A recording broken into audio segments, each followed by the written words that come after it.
Assalamualaikum, konnichiwa. I'm Fahim, Muhammad Amir Fahim, a representative of SBPI Integrasi Gombak. Before we dive into my review, allow me to give you a brief introduction of myself. I am a Form 4 student, and people usually describe me as an honest and charming person. During my 4 years in high school, I'm very thankful to be given the opportunity to represent my school in various tournaments and competitions.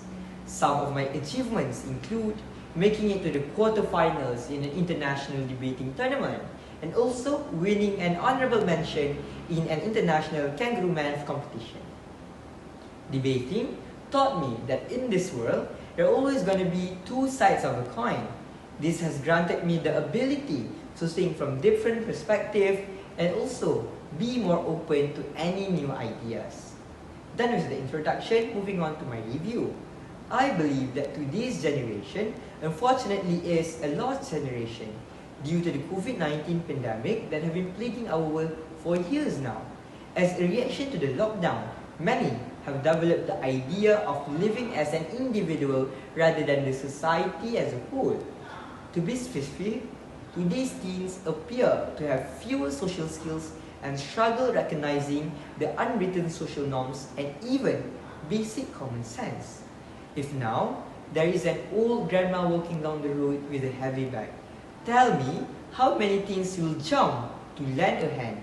Probably a few, but not as much as we think, because they deem it as a problem that is not theirs from the very get-go. Hence, today I am going to talk about Omoyari, which is the Japanese Art of Compassion by Erin Mimi Longhurst.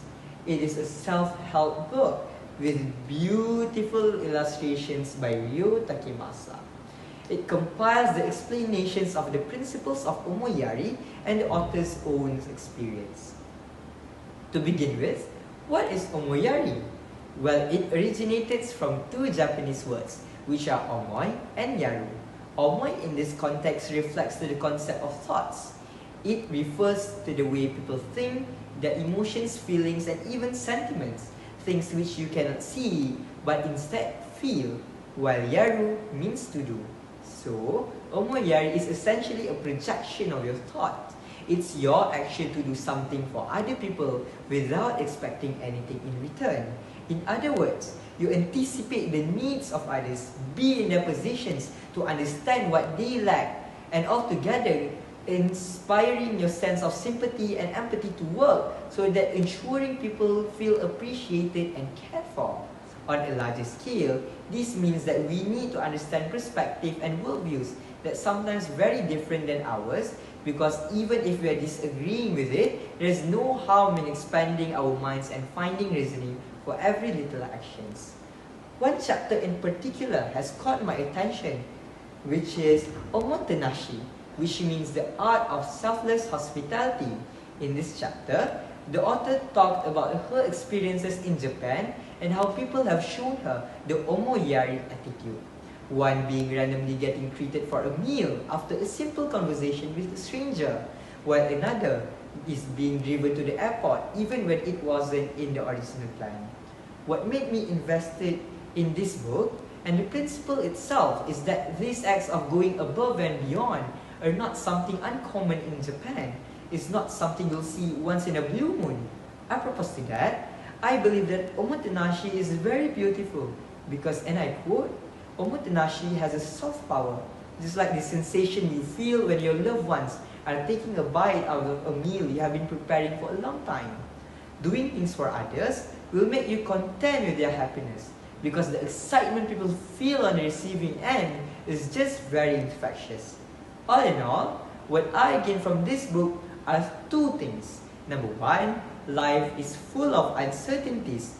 You'll never know what the future holds. Henceforth, we ought to live day by doing our best, as time cannot be rewound, so that you won't regret it later on.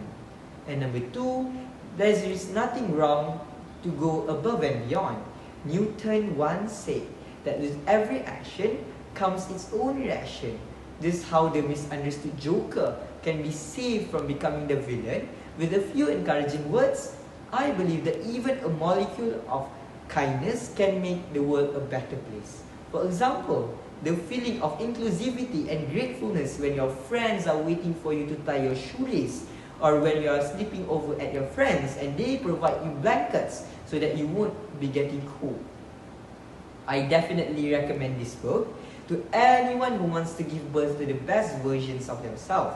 After all, to make world a better place, actions speaks louder than words. Omoyari is more often than not fleeting, but the memory and the feelings will be remembered forevermore. それではありがとうございました。